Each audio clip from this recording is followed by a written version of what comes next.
Good evening, everybody, all dear students। आशा करता हैं सभी लोग आप अच्छे होंगे।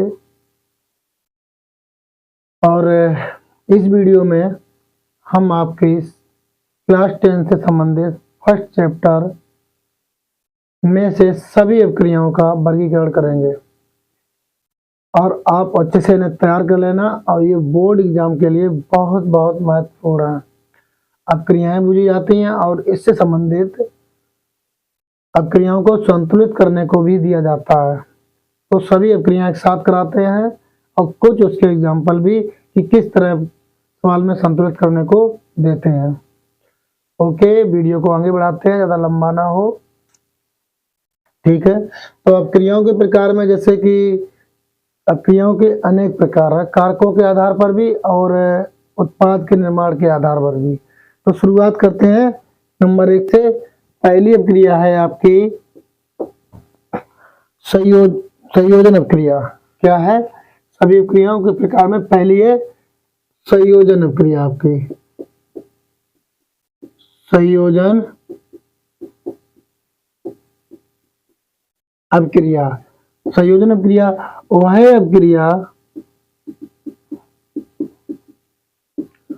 वह अपक्रिया जिसमें दो या दो से अधिक पदार्थ, दो या दो से अधिक अभिकारक या पदार्थ अभिकारक, दो या दो से अधिक अभिकारक क्रिया करके, परस्पर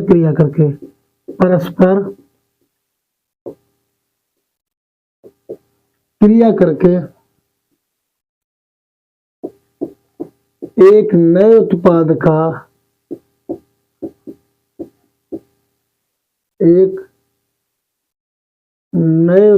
का निर्माण करते हैं। एक नए उत्पाद का निर्माण करते हैं, संयोजन अपक्रिया कहलाती है। संयोजन अपक्रिया कहलाती है। संयोजन अपक्रिया कहलाती है। जैसे संयोजन मीन्स होता है योग, संयोजन मीन्स योग होता है। अगर हम यहाँ डिफाइन करें तो संयोजन मीन्स योग होता है। संयोजन माने योग होता है। योग माने होता है जुड़ना या जोड़ना क्या होता है? दो या दो से अधिक अंकों को एक साथ जोड़ दो, एकल अंक में बना दो, तो उसे बोल संयोजन योग। इसी अपक्रिया को हम योगात्मक अपक्रिया भी नाम देते हैं। जैसे इसमें NH3 है। क्या है? NH3 ammonia, NH3 ammonia plus HCl, NH3 ammonia plus HCl hydrochloric अम्ल,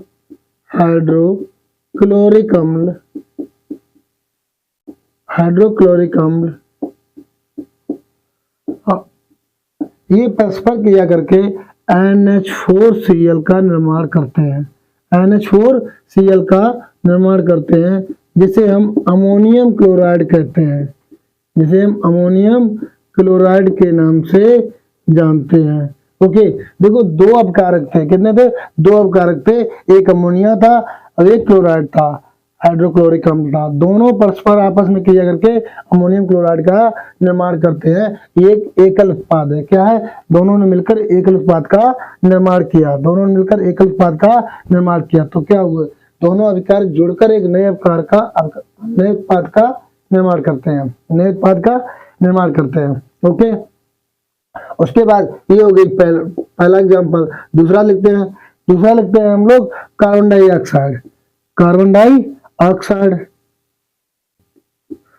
डाइऑक्साइड प्लस Cl2। ये भी गैस है। दोनों को G से हम सिंबल भी करते हैं यहाँ अगर चाहे तो। दोनों गैस हैं, परस्पर क्रिया करके एक दूसरे से तो COCl2 का निर्माण करते हैं। क्या करते हैं? COCl2 का निर्माण करते हैं। तो इसे बोलते हैं कार्बोनिल क्लोराइड, इसे क्या बोलते हैं? कार्बोनिल, कार्बोनिल क्लोराइड के नाम से जानते हैं इसे, कार्बोनिल क्लोराइड। इसे क्लोरीन गैस है और ये क्लोरीन गैस है, ये कार्बन डाइऑक्साइड गैस है, तो दोनों मिलकर कार्बोनिल क्लोराइड का निर्माण करते हैं। उसके बाद इसमें एक कोयले का दहन भी आता है। क्या आता है? दहन। दहन में भी संयोगात्मक या हम योगात्मक अभिक्रिया भी कह सकते हैं। तो दहन में क्या होता है? दहन में जैसे कार्बन कोयला है, क्या है? कार्बन कोयला है, इसको अगर हम जलाएं, ऑक्सीजन के संपर्क में जलाएंगे तो क्या बनेगा?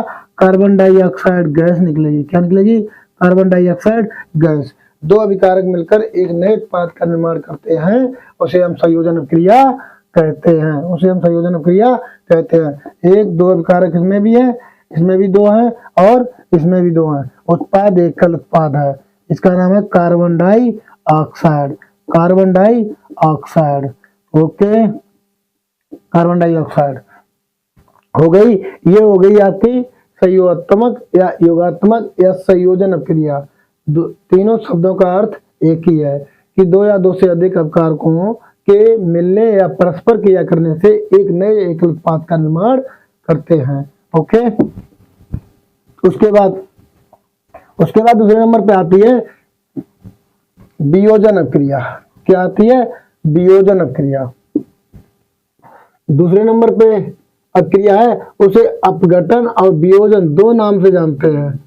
एक अपघटन या ब्रैकेट में वियोजन, अपघटन या वियोजन अभिक्रिया,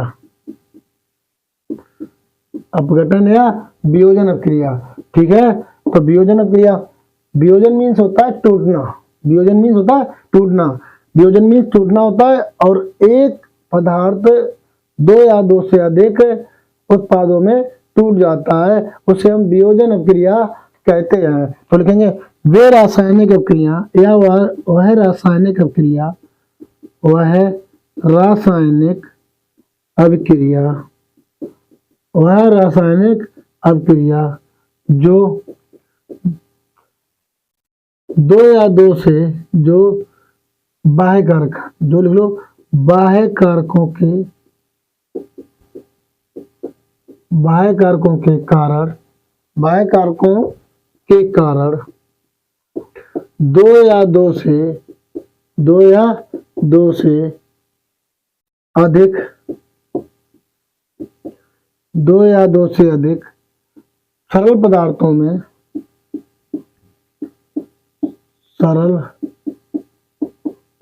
पदार्थों में टूट जाना, टूट जाना, दो या दो से अधिक सरल पदार्थों में टूट जाना या अपघटित हो जाना, अपघटित हो जाना वियोजन अभिक्रिया कहलाती है।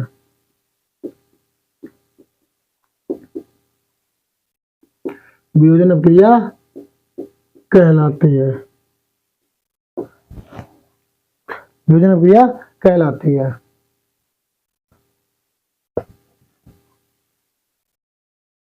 ओके, वियोजन अभिक्रिया कहलाती है।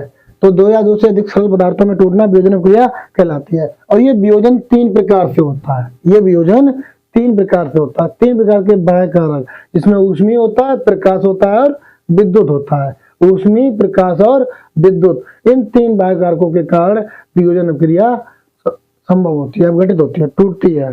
तो देखो पहला देते हैं प्रकाश अपघटन। क्या कहते हैं? पहला प्रकाश या ऊष्मीय कर लेते हैं टर्म, क्या कहते हैं? ऊष्मीय अपघटन कर लेते हैं। ऊष्मीय अपघटन, ऊष्मा के कारण, किसी कारण ऊष्मा के कारण अपघटन, ऊष्मीय अपघटन होता है। तो लिखो ऊष्मा के द्वारा या वे अभिक्रिया, वे अभिक्रिया, वे अभिक्रिया जिनका ऊष्मा के द्वारा, ऊष्मा के द्वारा वियोजन, वियोजन या अपघटन होता है, वियोजन या अपघटन होता है ऊष्मीय अपक्रिया कहलाती है या ऊष्मीय अपघटन कहलाती है। ऊष्मीय अपघटन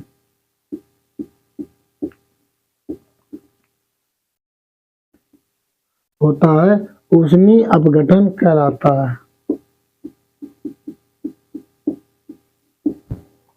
एग्जाम्पल में जैसे ऊष्मीय अपघटन में, तो हमने ऊष्मीय अपघटन में ले लिया कैल्शियम क्लोराइड, क्या ले लिया, कैल्शियम क्लोराइड ले लिया, हम सॉरी कैल्शियम कार्बोनेट लेते हैं, कैल्शियम कार्बोनेट क्या ले लिया, कैल्शियम कार्बोनेट लिया, और कैल्शियम कार्बोनेट का ऊष्मीय अपघटन कराया, क्या कराया, ऊष्मीय अपघटन करा दिया, ऊष्मीय अपघटन करा दिया।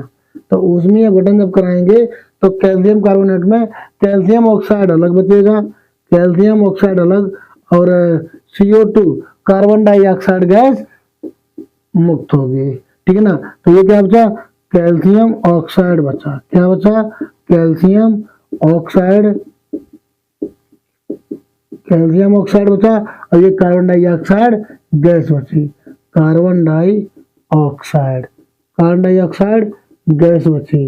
ओके, अब ये क्या था, कैल्शियम कार्बोनेट था, कैल्शियम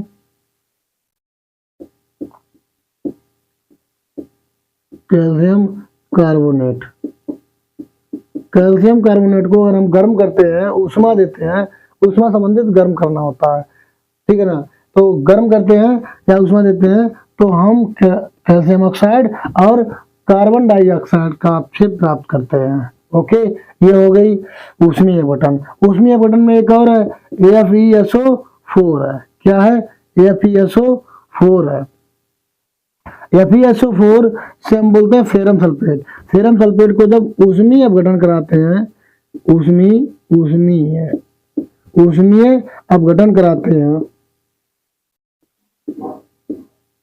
ऊष्मीय अपघटन कराते हैं तो क्या होता है, ऊष्मीय अपघटन कराते हैं तो ये फेरिक, किसमें, फेरिक ऑक्साइड में, Fe2O3, इसे बोले फेरिक ऑक्साइड, क्या बोलते हैं, फेरिक ऑक्साइड, फेरिक ऑक्साइड में टूट जाता है। Ferric oxide plus sulphur dioxide plus sulphur trioxide में टूट जाता है, सल्फर डाइऑक्साइड सल्फर ट्राइऑक्साइड में टूट जाता है, ठीक है। उसके बाद ये हो गई ऊष्मीय अपघटन। उसके बाद यही होता है एक प्रकाश अपघटन, ये ऊष्मीय अपघटन के बाद प्रकाश अपघटन, प्रकाश अपघटन। तो प्रकाश अपघटन में अब क्या करें, प्रकाश के सहयोग से, यहाँ ऊष्मीय अपघटन में ऊष्मा की सहायता से, अब प्रकाश अपघटन में प्रकाश के सहयोग, जब अपक्रिया का वह वियोजन, अपक्रिया का वह वियोजन, अपक्रिया का वह वियोजन जो सूर्य के प्रकाश से, जो सूर्य के प्रकाश द्वारा होता है, सूर्य के प्रकाश द्वारा होता है, सूर्य के प्रकाश द्वारा होता है, वियोजन अपक्रिया कहलाती है। तो सूर्य के प्रकाश द्वारा कौन सी है, AgCl, हम लिखते हैं AgCl, AgCl silver chloride, AgCl को लिखेंगे सिल्वर क्लोराइड, सिल्वर क्लोराइड। और सिल्वर क्लोराइड को जब हम सूर्य में या सूर्य के प्रकाश में खुला छोड़ देते हैं, सूर्य का प्रकाश या प्रकाश लिख दे, प्रकाश अपघटन, प्रकाश अपघटन, सूर्य के प्रकाश में खुला छोड़ देते हैं तो सिल्वर क्लोराइड में क्या होता है, सिल्वर अलग और क्लोरीन गैस बाहर निकल जाती है, क्लोरीन गैस निकलती है। तो सिल्वर क्लोराइड में क्या हो जाएगा, Ag सिल्वर अलग प्राप्त होगा और क्लोरीन गैस बाहर प्राप्त होगी, क्लोरीन गैस निकलेगी, क्या निकलेगी, क्लोरीन गैस मुक्त होगी। तो देखो इधर 2 यहाँ लगा लो, 2 यहाँ भी 2 लगा लो, ठीक है ना। तो प्रकाश अपघटन में क्या होता है, सिल्वर क्लोराइड को जब हम सूर्य के प्रकाश में खुला छोड़ देते हैं तो क्लोरीन गैस बाहर निकलती है। सिल्वर क्लोराइड को प्रकाश में खुला छोड़ने पर, रखने पर क्लोरीन गैस मुक्त होती है। क्लोरीन गैस मुक्त होती है। उसके बाद तीसरी अपक्रिया आ जाती है इसमें, तीसरी होती है उसमें हो गया, देखो उसमें हो गया, प्रकाश हो गया, अब होता है एक विद्युत अपघटन। क्या होता है? विद्युत अपघटन। आखिरी है अपघटन, विद्युत अपघटन। अपघटन अपक्रिया आखिरी है ये, विद्युत अपघटन। अगर विद्युत अपघटन की बात की जाए तो विद्युत अपघटन में विद्युत का प्रयोग क्या होता है? किसका किया जाता है? विद्युत का। तो हम लिखते हैं वह अपक्रिया, वह अपक्रिया जिसमें यौगिक के जलीय विलयन में, जिसमें यौगिक के जलीय विलयन में, यौगिक के जलीय विलयन में विद्युत धारा प्रवाहित करने पर, विद्युत प्रवाह करके, विद्युत धारा जलीय विलयन में विद्युत प्रवाहित करके, विद्युत प्रवाहित करके दो या दो से अधिक उत्पादों में,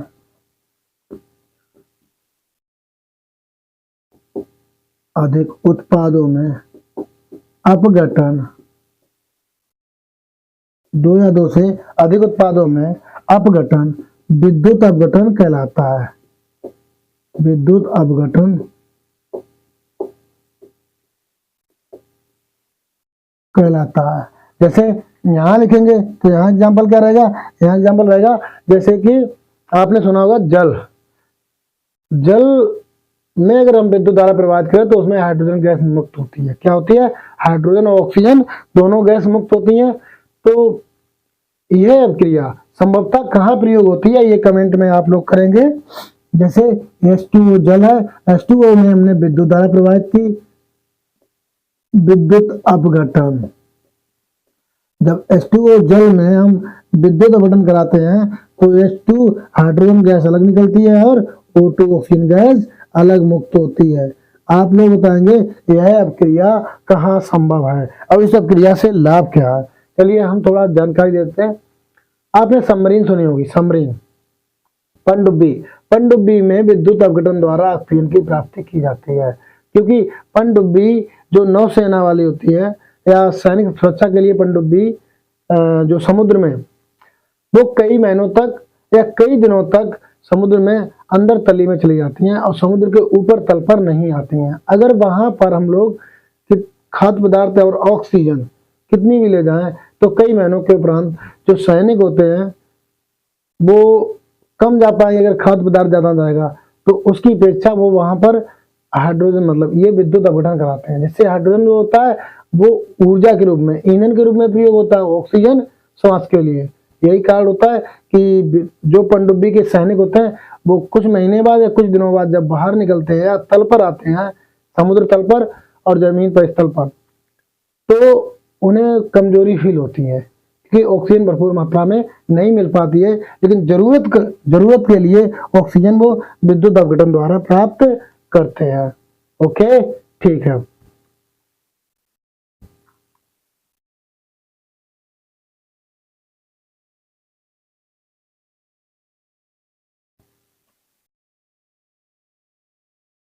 उसके बाद अब आती है आपकी अपघटन, सभी हो गए, ठीक है, विद्युत अपघटन।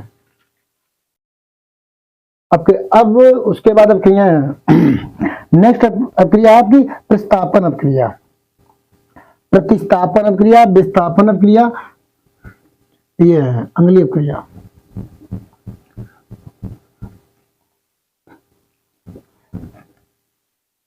अगली क्रिया है प्रतिस्थापन या विस्थापन।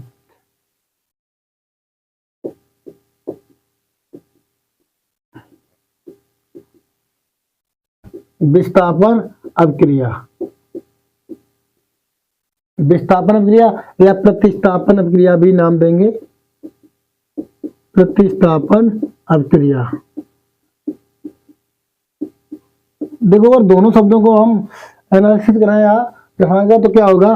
विस्थापन मीन्स होता है विस्थापन मीन्स होता है स्थान बदल देना। क्या होता है? स्थान बदल देना।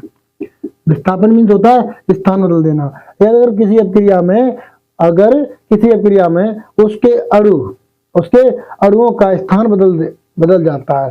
अब वो स्थान बदलना इस कारण संभव होता है जैसे कि अधिक क्रियाशील पदार्थ कम क्रियाशील पदार्थ को विस्थापित कर देता है उसके अणुओं से और स्वयं उसका स्थान ग्रहण कर लेता है, उसे हम विस्थापन या प्रतिस्थापन क्रिया कहते हैं। तो विस्थापन में होता है स्थान बदल देना और ये संभव जब ही होता है अधिक क्रियाशील पदार्थ कम क्रियाशील पदार्थ को बाहर निकाल देता है उसके अणुओं से ही। ठीक है। और प्रतिस्थापन का मीन्स भी होता है अदला बदली। प्रतिस्थापन मीन्स अदला बदली। ठीक है ना। तो हम यहाँ स्थान बदल रहे हैं। क्या होता है? स्थान बदल रहा है। तो यहाँ लिखेंगे वे रासायनिक अभिक्रियाएं। क्या लिखेंगे यहाँ से? वे रासायनिक अभिक्रियाएं।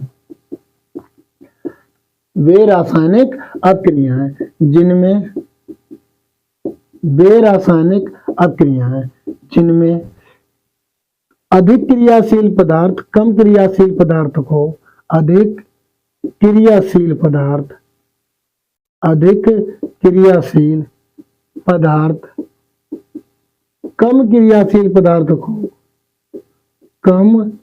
क्रियाशील पदार्थ को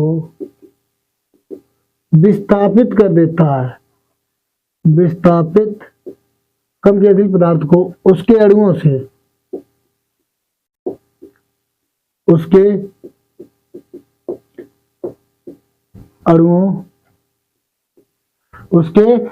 से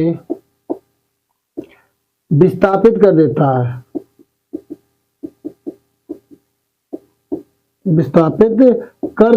है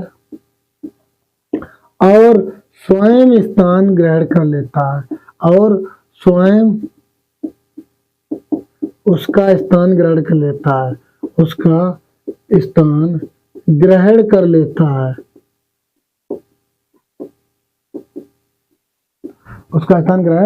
लेता है। उसे हम विस्थापन अभिक्रिया कहते हैं। एग्जाम्पल में हमने कहा स्थान बदल देंगे। स्थान बदलना संभव कब होगा?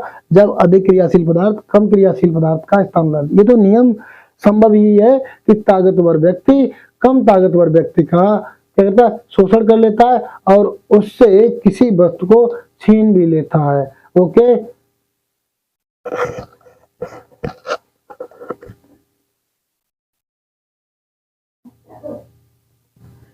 चलिए उसके बाद हम देखते हैं अभिक्रिया। तो अभिक्रिया उसमें क्या है? जैसे कि फेरम की छड़ ली हमने। क्या ली? फेरम की छड़।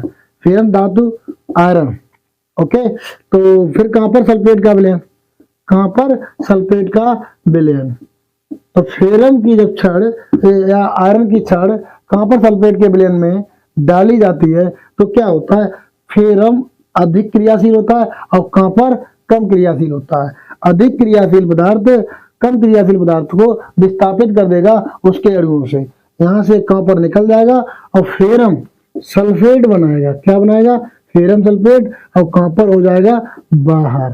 तो देखो कॉपर को उसके अणुओं से विस्थापित कर दिया फेरम ने, इसी को हम विस्थापन अभिक्रिया कहते हैं और फेरम सल्फेट का विलयन का निर्माण करता है। इसी प्रकार अगर हम Zn ले लें, Zn जिंक धातु, और जिंक धातु को अगर कॉपर सल्फेट के विलयन में भी डालें तब भी यही होता है कि जिंक भी कॉपर से अधिक क्रियाशील है, अतः कॉपर को जिंक विस्थापित कर देगा उसके अणुओं से। ठीक है ना। तो यहाँ भी हो जाएगा जिंक सल्फेट बनाएगा। यहाँ क्या बनाएगा? जिंक सल्फेट बनाएगा प्लस कॉपर को बाहर कर देगा। ओके। इसके बाद अगर एक और लेना चाहो तो पीबी ले लो। तो पीबी लेड भी अगर हम कॉपर सल्फेट के विलयन में डालें, लेड भी अगर कॉपर सल्फेट के विलयन में डालें तो लेड क्या हो जाएगा? अलग हो जाएगा। या हम कॉपर क्लोराइड ले लें, यहाँ चेंज कर लेते हैं विलयन। कॉपर क्लोराइड ले लिया। क्या ले लिया?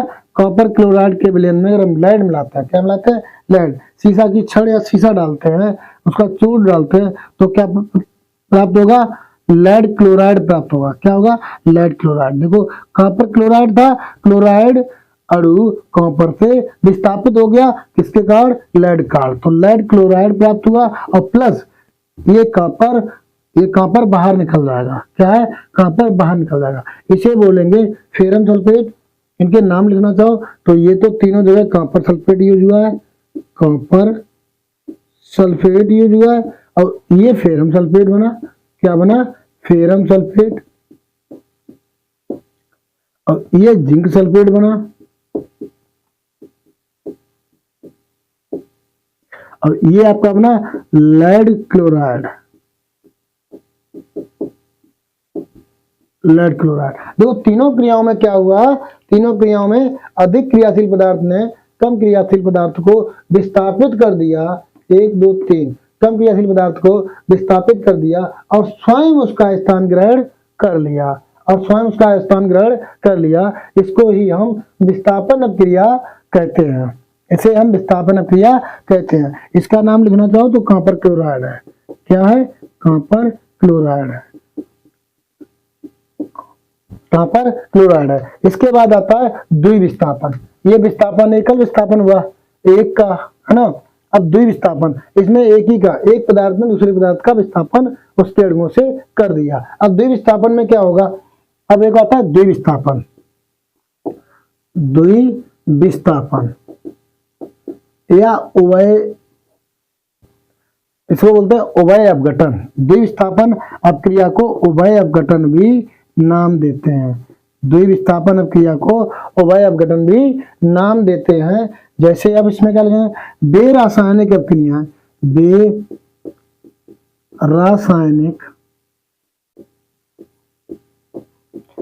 बेरासायनिक अपक्रिया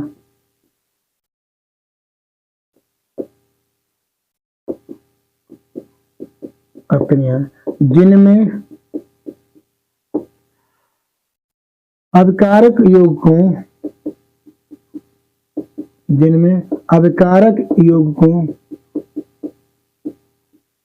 के आयनों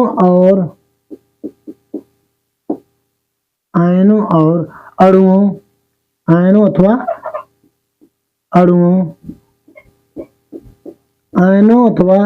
अणुओं के विनिमय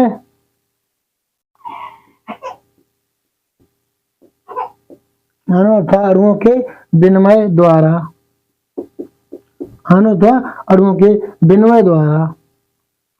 द्वारा नए उत्पाद का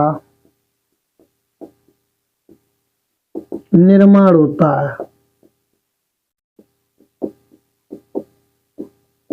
अणुओं के द्वारा नए उत्पाद का निर्माण होता है। रासायनिक अपक्रिया कहलाती हैं, द्विविस्थापन अपक्रिया कहलाती हैं। द्विविस्थापन अपक्रिया कहलाती हैं। जैसे कि Na2 एग्जाम्पल में ले लिया हमने, Na2SO4, इसे बोलेंगे सोडियम सल्फेट। क्या नाम दिया इसे हमने? Sodium sulphate.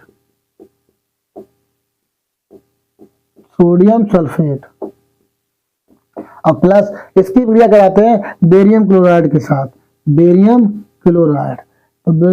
क्लोराइड के साथ कराएंगे। बेरियम क्लोराइड के साथ जब सोडियम सल्फेट की क्रिया बेरियम क्लोराइड के साथ की जाती है तो हमें बेरियम सल्फेट प्राप्त होता है। क्या होता है? Barium sulphate. देखना, बेरियम क्लोराइड और सोडियम सल्फेट, सल्फेट ना सोडियम के साथ है, क्लोराइड ना बेरियम साथ है। तो बेरियम से सल्फेट मिलेगा और क्लोराइड से सोडियम, तो बेरियम सल्फेट और प्लस सोडियम क्लोराइड का निर्माण होता है Cl2। तो यहाँ लग जाएंगे 2। तो यहाँ क्या प्राप्त हुआ? देखो आदान प्रदान हो गया, सल्फेट बेरियम के साथ, क्लोराइड सोडियम के साथ विस्थापित हो गया। तो इसे बोलते हैं द्विविस्थापन। एक अपक्रिया में दो विस्थापन हुए, एक दूसरे के अणुओं या मूलकों का स्थानांतरण हुआ, क्रम विनिमय हुआ। ठीक है ना। तो इसे बोलेंगे बेरियम सल्फेट, इसे बोले सोडियम क्लोराइड।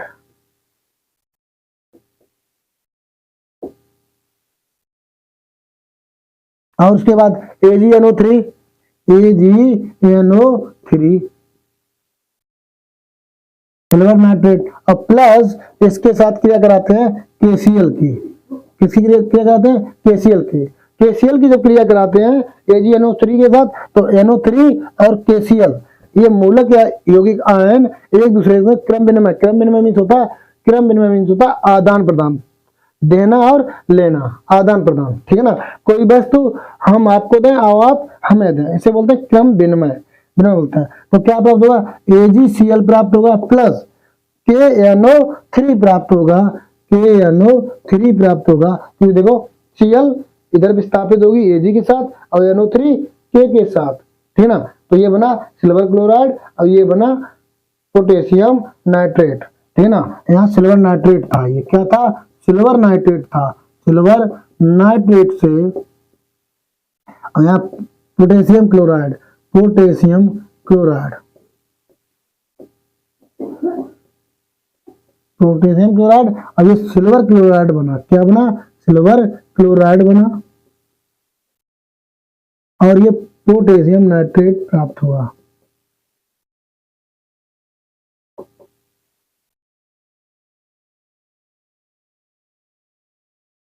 पोटेशियम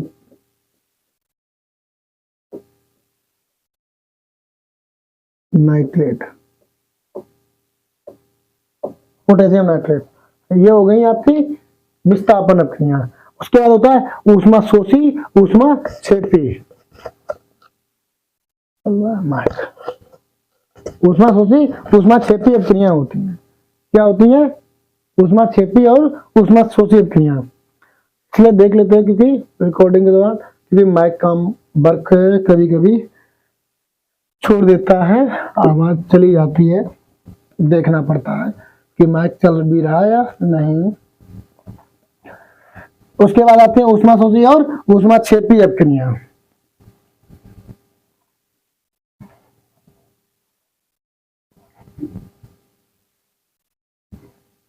ऊष्मा शोषी और ऊष्मा क्षेपी अभिक्रिया।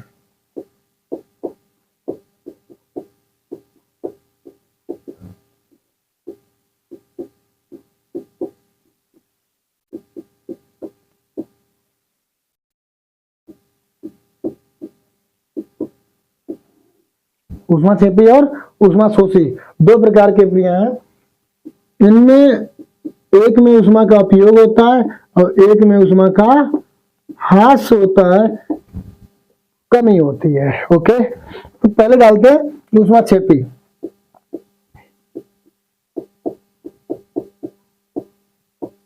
ऊष्मा क्षेपी अभिक्रिया, ऊष्मा क्षेपी अभिक्रिया। अगर ऊष्मा क्षेपी अभिक्रिया की बात करें तो इसमें ऊष्मा क्षेपी मीन्स होता है क्षेपण करना, निकालना। क्षेपी मीन्स होता है क्षेपण करना, निकालना, ऊष्मा का निर्मुक्त करना।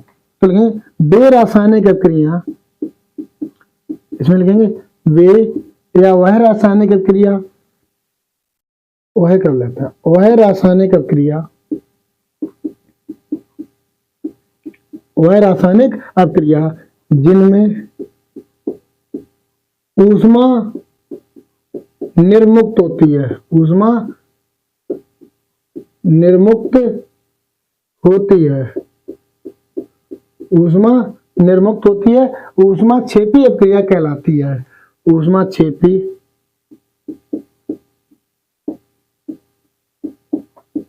अभिक्रिया कहलाती है, ऊष्मा क्षेपी अभिक्रिया कहलाती है। जैसे कार्बन है, क्या है? कार्बन है, कार्बन या ग्रेफाइड ले लिया। क्या ले लिया आपने? ग्रेफाइड। अच्छा, आप लोग ये बताएं कि कार्बन दो क्वेश्चन आते हैं, अक्सर ज्यादा पूछे जाते हैं कि एक होता है कार्बन का रूप, एक होता है कार्बन का रूप। तो आप बताएंगे कार्बन का रूप क्या है, यहाँ नाम कार्बन का रूप किसे कहते हैं। और एक होता है कार्बन का अपर रूप। क्या होता है? कार्बन का अपर रूप। तो अपर रूप क्या होता है और रूप क्या होता है, इन दोनों में डिफरेंट क्या है, अंतर क्या है, वो आप लोग बताएंगे क्वेश्चन, ठीक है। उसके बाद अब ये कार्बन है, कार्बन का है, ठीक है, ग्रेफाइड है। और ग्रेफाइड को जब ऑक्सीजन के संपर्क में हम जलाते हैं, ग्रेफाइड को जब ऑक्सीजन के संपर्क में जलाते हैं तो क्या मिलता है हमें? Carbon dioxide plus 94 kilo calorie, 94 kilo calorie, kilo calorie ऊष्मा प्राप्त होती है। क्या होती है?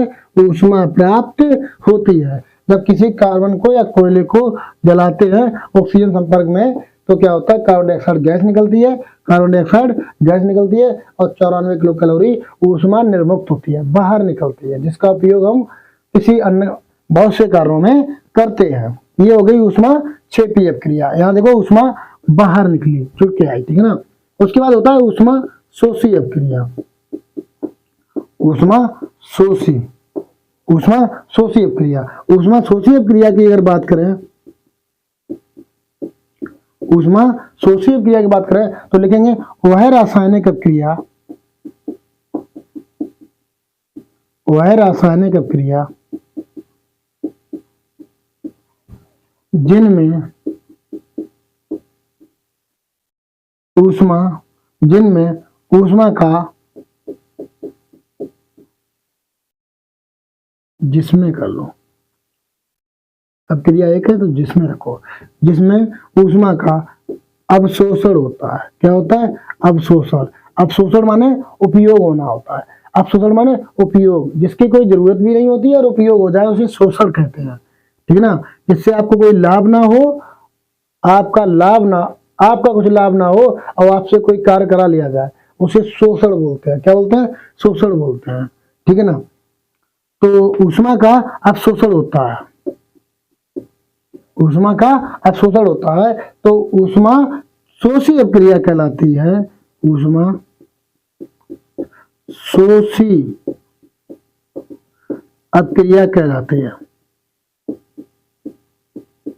अपक्रिया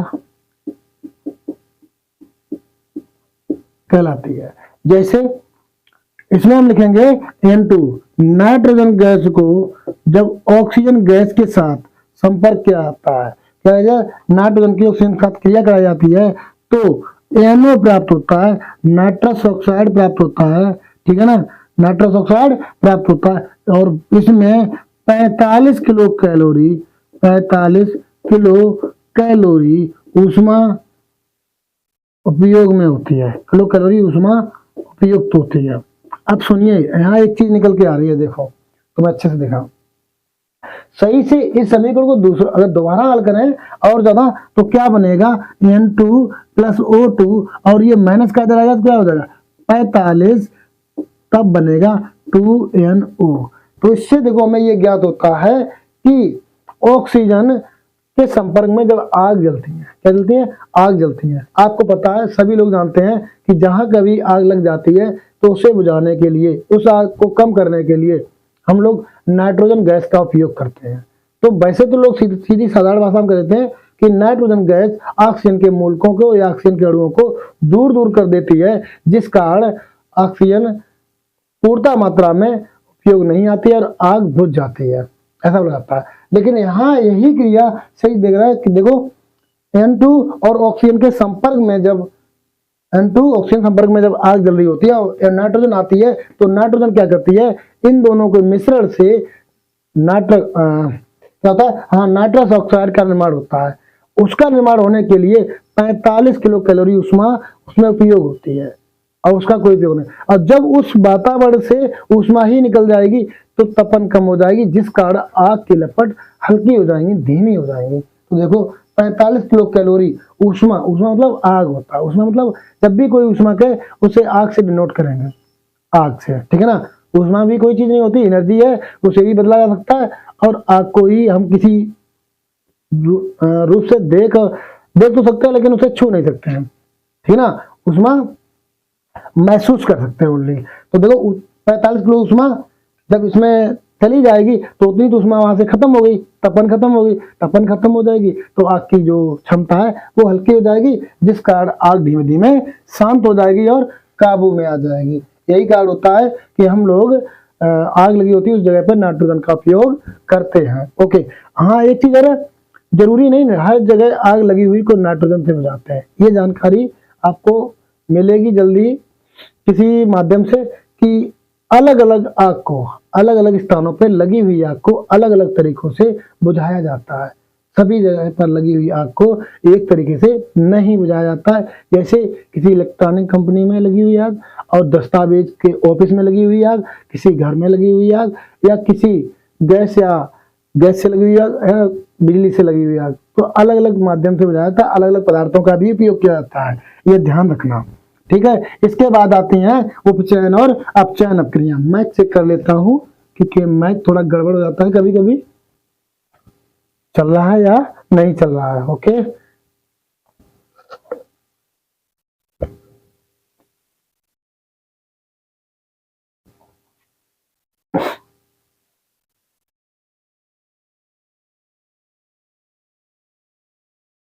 चलिए ठीक है। उसके बाद उपचयन और अपचयन अपक्रिया। तो अब आती है उपचयन अपचयन, उपचयन और अपचयन।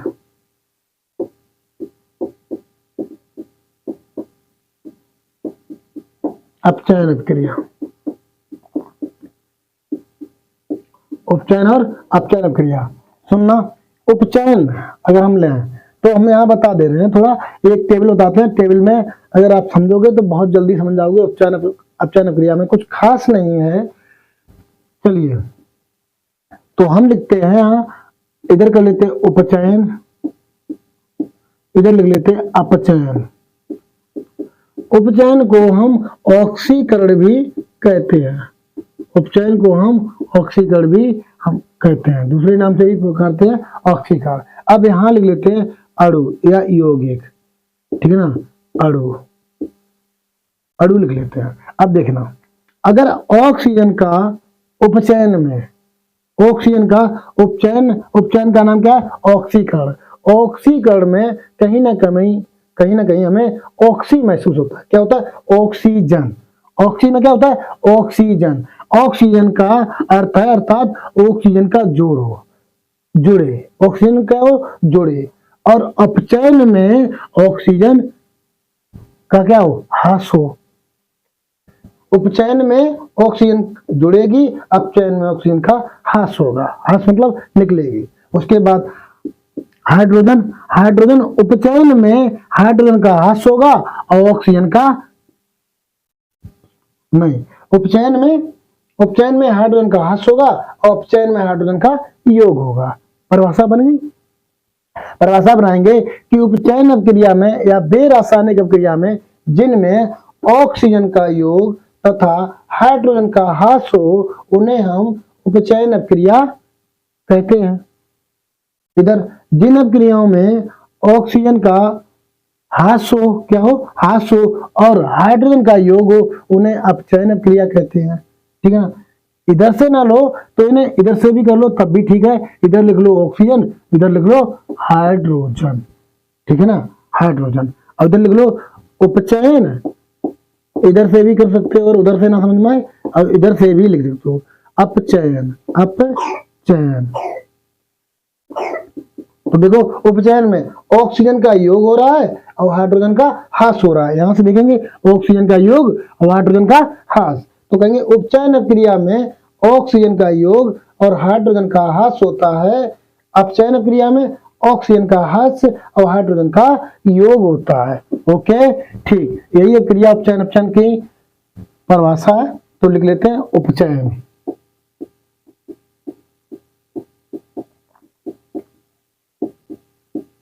उपचयन अपक्रिया। बेरासायनिक अपक्रिया क्या लिखेंगे, बेरासायनिक अपक्रिया, बेरासायनिक अपक्रिया, बेरासायनिक अपक्रिया जिनमें ऑक्सीजन का योग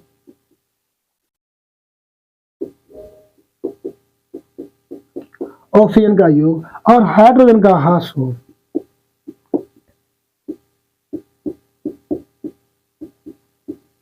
हाइड्रोजन का ह्रास हो, उपचयन अपक्रिया कहलाते हैं। उपचयन मीन्स ऑक्सीकरण, उपचयन को ऑक्सीकरण के नाम से भी जानते हैं, तो वे कहलाती है। ठीक है, तो कर लेते हैं उसमें MnO O2 है, MnO2 है, क्या है, MnO2 है। MnO2 की अभिक्रिया अगर हम HCl से कराते हैं, किससे कराते हैं, HCl से कराते हैं। MnO2 की अभिक्रिया HCl से कराते हैं तो देखो यहाँ से ऑक्सीजन हट जाएगी, ठीक है ना, इधर जुड़ जाएगी, हाइड्रोजन के साथ जुड़ जाएगी, ठीक है ना। तो क्या कराएंगे, MnCl2 बचेगा, क्या बचेगा, MnCl2 प्लस Cl2 गैस निकलेगी प्लस H2O जल निकलेगा, क्या निकलेगा, जल। यहाँ Cl2 दो, दो दूनी 4, तो यहाँ क्या हो गए, H2O जल, ठीक है ना, 4 दो दो दो दो, दो यहाँ लगेंगे 4, तो यहाँ होगा 2H2O। तो देखो क्या होता है, यहाँ Mn के साथ जो O2 थी, ऑक्सीजन थी, वो कैसी हो गई, बाहर निकल गई। देखो किसके साथ, हाइड्रोजन के साथ योग हो गया, ऑक्सीजन का किसके साथ, हाइड्रोजन के साथ योग हुआ, क्या हुआ, योग हुआ, ओके। और हाइड्रोजन यहाँ से क्या होगा, रिमूव हुआ Cl के साथ से, तो ये क्या हो गई, उपचयन अपक्रिया हो गई, क्या हो गई, उपचयन अपक्रिया। जैसे कि उपचयन अपक्रिया और एक है, मूलक को विस्थापित कर देती है, जैसे कि जेड एन धातु का अगर हम कॉपर सल्फेट के विलयन में कराते हैं तो क्या है, ZnSO4 प्राप्त होता है। देखो ऑक्सीजन का क्या हुआ, योग हुआ इधर से, ठीक है ना, तो क्या होगा, कॉपर बाहर निकल जाएगा, ये भी अपक्रिया होती है। इसे हम बोलते हैं धनायन, मतलब जिनमें आयनों का आदान प्रदान भी होता है, ऋणात्मक युग का, ठीक है ना, वो आयन। ये हो गई उपचयन अपक्रिया, क्या हो गई, उपचयन। मैं देख लेता हूँ आवाज चल रही है, माइक कब बंद होने वाला होगा, चलिए चलिए चलिए माइक देख लेता हूँ।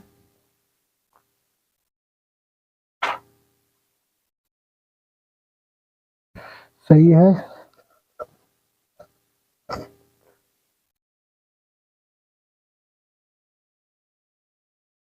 इंक भी कम लगने लगी।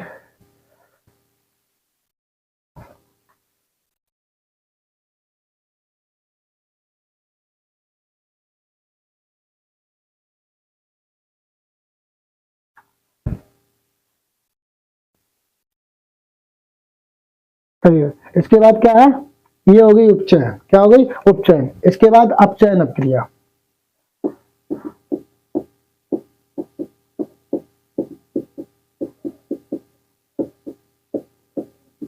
अपचयन अपक्रिया। तो अपचयन में क्या होता है, उपचयन की ठीक उल्टी, उपचयन की ठीक उल्टी। उपचयन को बोलते हैं ऑक्सीकरण, क्या बोलते हैं, ऑक्सीकरण। और ऑक्सीकरण में ऑक्सीजन आता है, तो ऑक्सीजन का होता है योग, इधर ऑक्सीजन का क्या होगा, ह्रास होगा। तो उसमें लगे वह रासायनिक अपक्रिया, वह रासायनिक अपक्रिया जिसमें हाइड्रोजन का योग, हाइड्रोजन का योग और ऑक्सीजन का ह्रास होता है,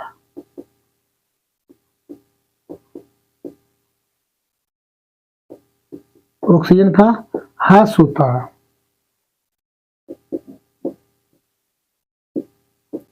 ह्रास होता है। हाइड्रोजन का योग और ऑक्सीजन का ह्रास होता है, अपचयन अपक्रिया कहलाती है।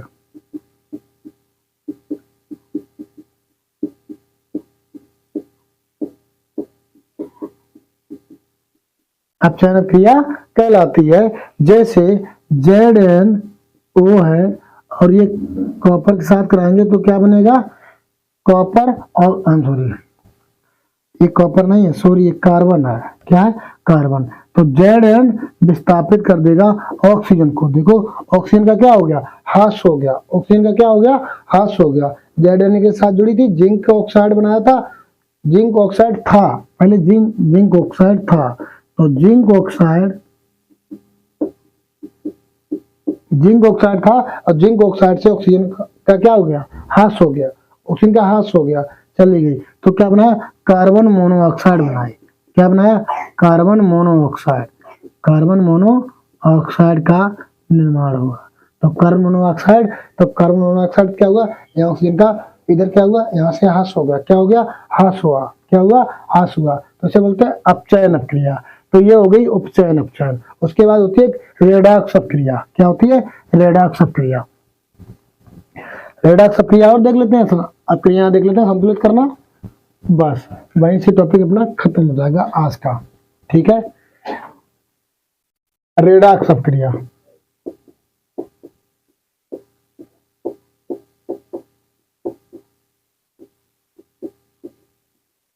रेडॉक्स अपक्रिया क्या होती है कि उपचयन अपचयन दोनों घटनाएं एक साथ हों उसे रेडॉक्स अपक्रिया कहते हैं। उपचयन अपचयन दोनों एक साथ हों उसे रेडॉक्स अपक्रिया कहते हैं। जैसे कि वह रासायनिक अपक्रिया लिखेंगे, वह रासायनिक अपक्रिया जिसमें, वह रासायनिक अपक्रिया जिसमें ऑक्सीकरण और अपचयन, ऑक्सीकरण मतलब उपचयन, ऑक्सीकरण जिसे हम उपचयन के नाम से भी जानते हैं, ऑक्सीकरण और अपचयन, ऑक्सीकरण और अपचयन दोनों साथ साथ, दोनों साथ साथ घटित होती हैं,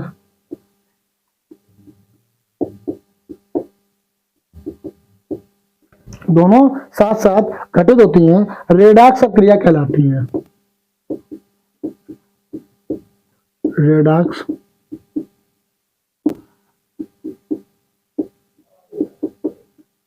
अपक्रिया कहलाती हैं, रेडॉक्स अपक्रिया कहलाती हैं। दोनों में साथ साथ घटना हो तो रेडॉक्स अपक्रिया कहलाती हैं। जैसे देखिए, जैसे ZN और प्लस कॉपर सल्फेट का विलयन, ZN प्लस कॉपर सल्फेट का विलयन, अगर हम इसकी अपक्रिया करें तो क्या प्राप्त होता है, जिंक सल्फेट प्राप्त होता है और प्लस कॉपर को बाहर कर देता है, क्योंकि जिंक अधिक क्रियाशील है कॉपर से, जिंक अधिक क्रियाशील है कॉपर से। तो हम लिख देते हैं जिंक, इधर लिख देते हैं कॉपर सल्फेट, नाम इनका कॉपर सल्फेट, और इधर हो गया जिंक सल्फेट प्राप्त हुआ मुझे, क्या हुआ, zinc sulphate,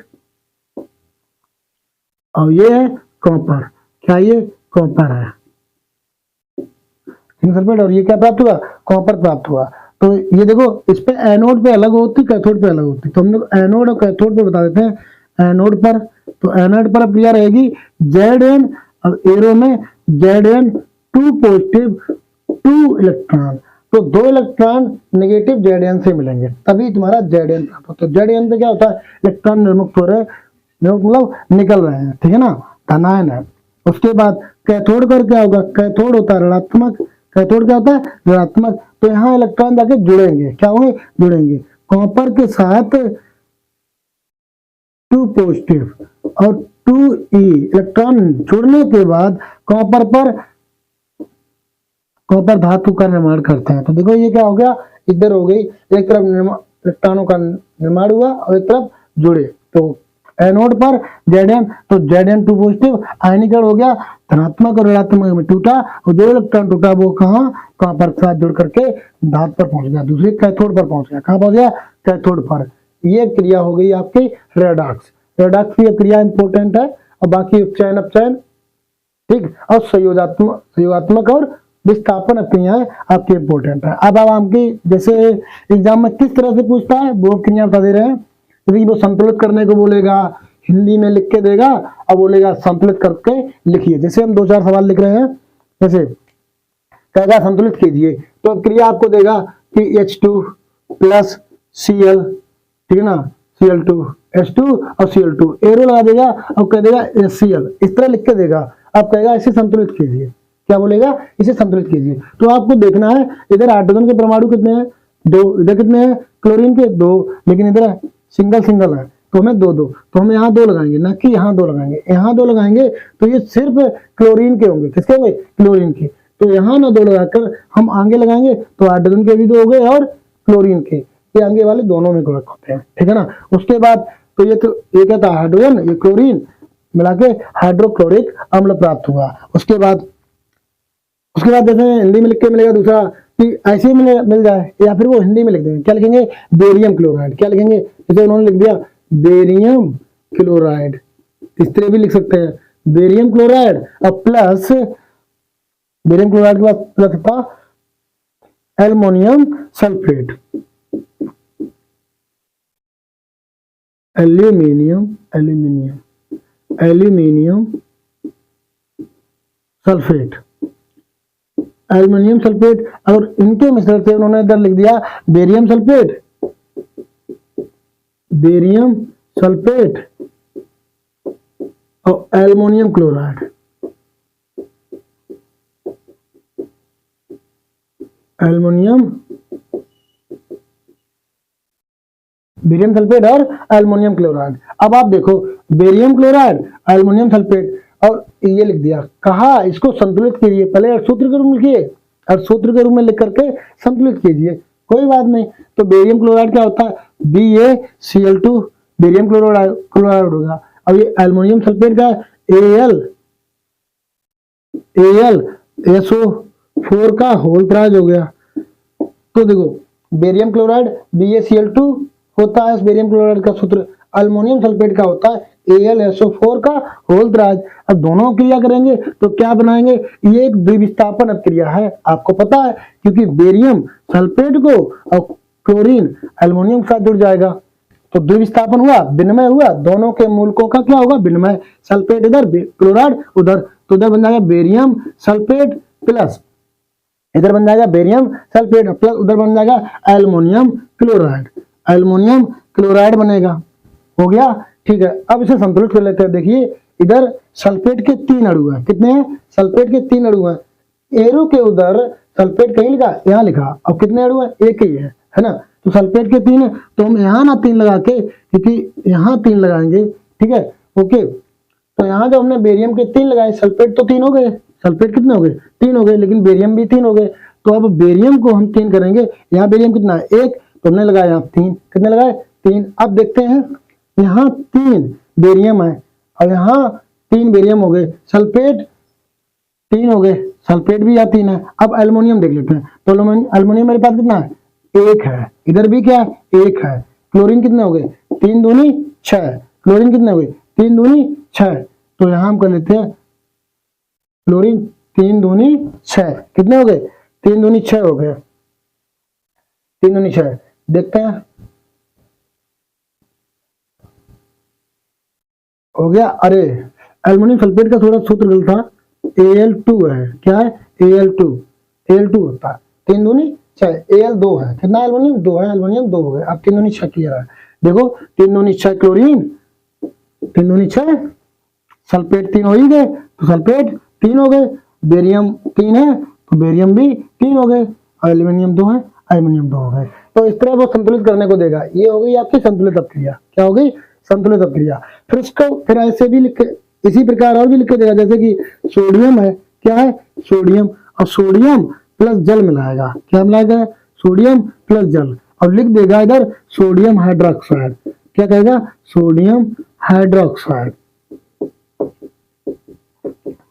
sodium hydroxide plus hydrogen, कहेगा संतुलित कीजिए, क्या कहेगा संतुलित कीजिए। पहले सूत्र में लिखिए, तो सोडियम होता है Na और जल होता है H2O, तो इसे हम लिखेंगे तो क्या बनेगा सोडियम हाइड्रोक्साइड NaOH का होल टू एच, NaOH रहेगा, होल टू एच क्यों रहेगा,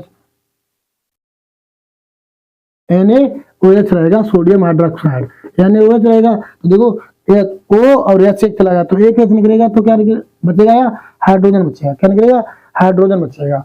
तो हमें संतुलित करना चाहिए, क्योंकि हाइड्रोजन कितने हो गए 3 हो गए, इधर कितने हैं 2, कितने हैं, क्योंकि हम यहाँ बताया गया द्वि परमाणु को सिंगल परमाणु के रूप में नहीं लिखते हैं, तो हाइड्रोजन सिंगल नहीं लिखा जाएगा, यहाँ डबल, और यहाँ 1 और 2 3 हो गए, इधर कितने हैं 2 है, तो हमें बढ़ाने हैं, ठीक है ना।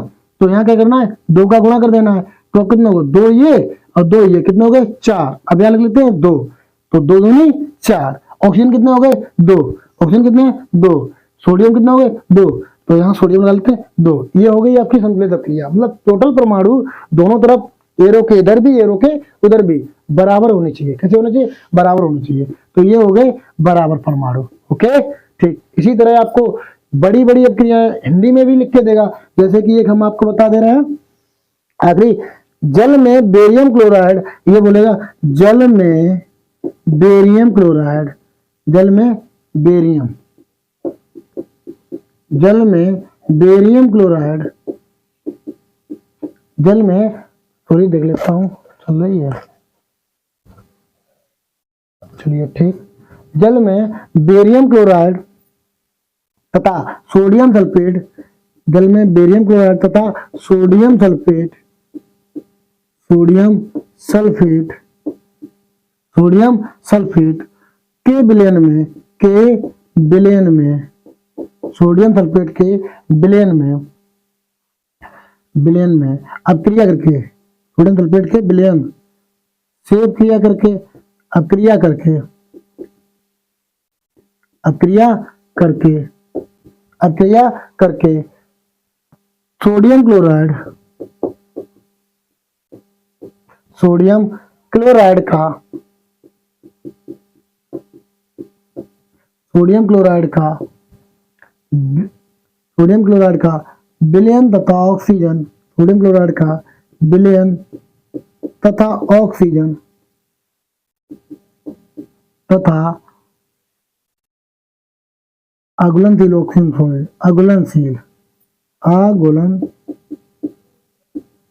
ऑक्सीजन नहीं, आघुलनशील बेरियम सल्फेट, बेरियम सल्फेट का अपक्षेप देता है, का अपक्षेप देता है। तो क्या लिखा था परिभाषा में, लिखा इस तरह मिलेगा, जल में बेरियम क्लोराइड तथा सोडियम सल्फेट के विलयन के अक्रिया करके, परस्पर अक्रिया करके सोडियम क्लोराइड का विलयन, सोडियम क्लोराइड का विलयन तथा अघुलनशील बेरियम सल्फेट का अपक्षेप देता है, अघुलनशील बेरियम सल्फेट का। तो हम लिखेंगे बेरियम क्लोराइड, पहले लिखेंगे ये लिखा बेरियम क्लोराइड लिखेंगे, तो बेरियम क्लोराइड और plus sodium sulphate, plus sodium sulphate, plus sodium sulphate, ठीक है ना, जल, ठीक है ना, सोडियम सल्फेट जल, दोनों क्या हुए, विलयन हुए, दोनों विलयन हुए, दोनों विलयनों को मैंने लिख लिया, दोनों विलयन हो गए। और दोनों विलयन की जब क्रिया कराएंगे, परस्पर क्रिया करेंगे, तो उन्होंने क्या कहा कि एक तो बनेगा सोडियम क्लोराइड बनेगा, क्या बनेगा, सोडियम क्लोराइड। तो हमने पहले बना लिया सोडियम क्लोराइड, ये हो गया सोडियम क्लोराइड। फिर कहा इन्होंने अघुलनशील बेरियम सल्फेट देगा, तो BaSO4 भी देगा, दोनों के बीच में प्लस। अब देख लेते हैं ये संतुलित है या नहीं, संतुलित है या नहीं। तो हम लोग करेंगे पहले इधर से, तो देखो यहाँ बेरियम क्लोराइड है, कितना बेरियम क्लोराइड है, तो बेरियम क्लोराइड तो पूरी है, क्लोरीन इधर 2 है, इधर क्या है 1 है, इधर 2 है, इधर 1 है, क्लोराइड बेरियम सल्फेट, ठीक है, इधर 2 है, इधर 1 है, तो यहाँ लगाएंगे 2, क्या लगाएंगे यहाँ 2 लगाएंगे, क्या लगाएंगे यहाँ 2 लगाएंगे। तो सोडियम कितना होगा, देखो क्लोरीन का है इधर 2 है, इधर क्या है 1, 2 लगा दिया। अब इधर हमारे सोडियम का हो गए 2, सोडियम का हो गए 2, पहले Na2SO4 होता है, क्या था Na2SO4 होता है, तो Na2 होगा, सोडियम 2 हो गए, अब बेरियम सल्फेट क्लियर है, ये विलयन हो गया और इस तरह हो गई संतुलित। तो देखो सोडियम के 2 इधर है, 2 इधर है, क्लोरीन के 2 इधर है, 2 इधर है, ठीक है ना। उसके बाद बेरियम 1 है, 1 है, सल्फेट 1 है, 1 है। इस प्रकार से आपके क्रियाएं संतुलित करने को दी जाएंगी।